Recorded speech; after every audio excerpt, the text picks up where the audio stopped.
देश में वक्फ संपत्तियों के प्रबंधन, संचालन और निगरानी के लिए केंद्र की मोदी सरकार कुछ महत्वपूर्ण सुधार लाना चाहती है। इसलिए सरकार ने वक्फ संशोधन विधेयक की बात की है। इसी को लेकर संयुक्त संसदीय समिति जेपीसी के अध्यक्ष जगदंबिका पाल आज लोकसभा में वक्फ संशोधन विधेयक 2024 पर बनी जेपीसी की रिपोर्ट पेश करेंगे। वहीं मेधा कुलकर्णी और गुलाम अली इस रिपोर्ट को राज्यसभा में पेश करेंगे। इस रिपोर्ट में विधेयक के विभिन्न पहलुओं पर विचार और साक्ष्य प्रस्तुत किए गए हैं। रिपोर्ट को हिंदी और अंग्रेजी दोनों भाषाओं में पेश किया जाएगा। रिपोर्ट में उन सभी साक्ष्यों का भी रिकॉर्ड शामिल होगा जो संयुक्त समिति के समक्ष पेश किए गए थे। इससे पहले जेपीसी ने लोकसभा अध्यक्ष ओम बिरला को समिति की रिपोर्ट सौंपी थी। 655 पन्नों वाली इस रिपोर्ट में सत्ता पक्ष के सांसदों की ओर से दिए गए सुझाव को शामिल किया गया था। विपक्षी सांसदों ने इस रिपोर्ट को असंवैधानिक बताते हुए दावा किया था कि ये कदम वक्फ बोर्ड को बर्बाद कर देगा। वहीं सत्ता पक्ष के सांसदों के अनुसार इसे वक्फ संपत्तियों के प्रबंधन में आधुनिकता, पारदर्शिता और जवाबदेही लाने में मदद मिलेगी। जगदंबिका पाल की अध्यक्षता वाली समिति की रिपोर्ट को 11 के मुकाबले 15 मतों से मंजूरी दे दी गई थी। इस खबर पर और ज्यादा जानकारी के लिए बात करते हैं हमारे सहयोगी दिल्ली से मनोज शर्मा।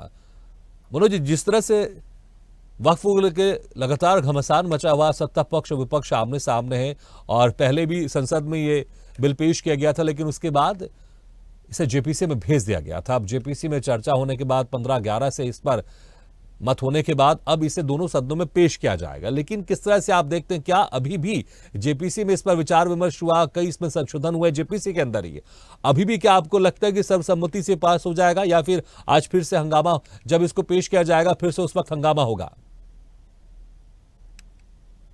की एनडीए सरकार इस बिल में कुछ संशोधन चाहती थी, इसी को लेकर ये तमाम चीजें चली और वक्फ बोर्ड ये चाहता था कि जो जमीनें हमारी हैं, जो इससे जुड़े हुए सब तमाम जो पहलू हैं, उन पर विचार किया जाए और ये जमीन जो है वक्फ बोर्ड को ही दी जाए। इसके बावजूद सरकार इस पर कुछ नया करना चाहती थी, इसी वजह से ये विवाद हुआ। और अब आज जैसे कि पहले भी ओम बिरला जो है हमारे अध्यक्ष हैं लोकसभा के, उनको रिपोर्ट सौंपी गई थी और आज जो जेपीसी के अध्यक्ष जगदंबिका पाल जो है वो इस रिपोर्ट को आज दोबारा पेश करने वाले हैं। और इसमें ये देखने वाली बात होगी कि क्या विपक्ष जो है बार बार इस मुद्दे को उठा रहा है कि वक्फ बोर्ड को यथास्थिति रखा जाए, इस पे कोई छेड़छाड़ ना की जाए, इसको ऐसे ही चलने दिया जाए जैसे पहले से चलता आया है। तो इस पर आज बिल्कुल घमासान होने की उम्मीद है और लोकसभा इसमें जब भी दोनों सदनों में चर्चा होगी तो बहस जरूर देखने को मिलेगी। जी लेकिन जैसे पिछले बार उम्मीद थी, जब पिछले बार संसद में इस विधेयक को लेकर आया गया था और ऐसे उम्मीद की जा रही थी पिछली बार पास हो जाएगा, क्या इस बार ये उम्मीद है कि चर्चा के बाद ये पास हो जाएगा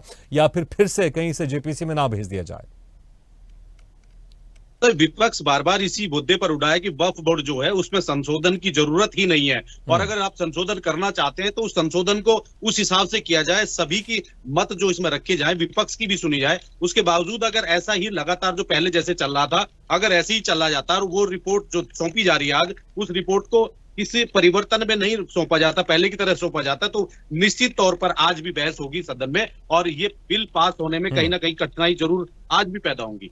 लेकिन वक्फ बोर्ड को लेकर कई तरह के विरोध भी हैं। इसमें अक्सर कहा जाता है कि किसी भी संपत्ति पर वक्फ दावा कर देता है और फिर उस वक्त में ही जाकर आपको साबित करना पड़ता है कि मेरी जमीन है।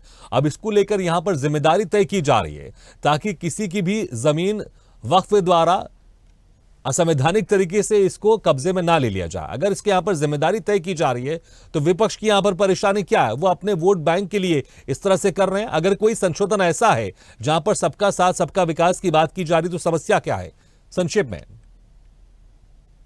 बिल्कुल ये बात आप ठीक कह रहे हैं कि जो विपक्ष है इस पर राजनीति ही कर रहा है, क्योंकि अगर किसमें संशोधन होता है, कोई अच्छी चीज निकल के आती है तो उसमें कोई कुरेज नहीं है, लेकिन विपक्ष राजनीति लगातार कर रहा है। जैसे चुनाव में मुस्लिम वोट्स को लुभाने की कोशिश की जा रही है, इस तरह से तमाम जो वादे किए जा रहे हैं कि वक्फ बोर्ड अच्छा नहीं रहेगा, वक्फ बोर्ड को बर्बाद कर दिया जाएगा, तमाम चीजें देखने को चलिए देखना होगा जब ये रिपोर्ट पेश होती है उसके बाद क्या कुछ होता है और विपक्ष की तरफ से किस तरह से इसमें प्रतिक्रिया सामने आती है। बहुत बहुत शुक्रिया मनोज इस तमाम जानकारी के लिए।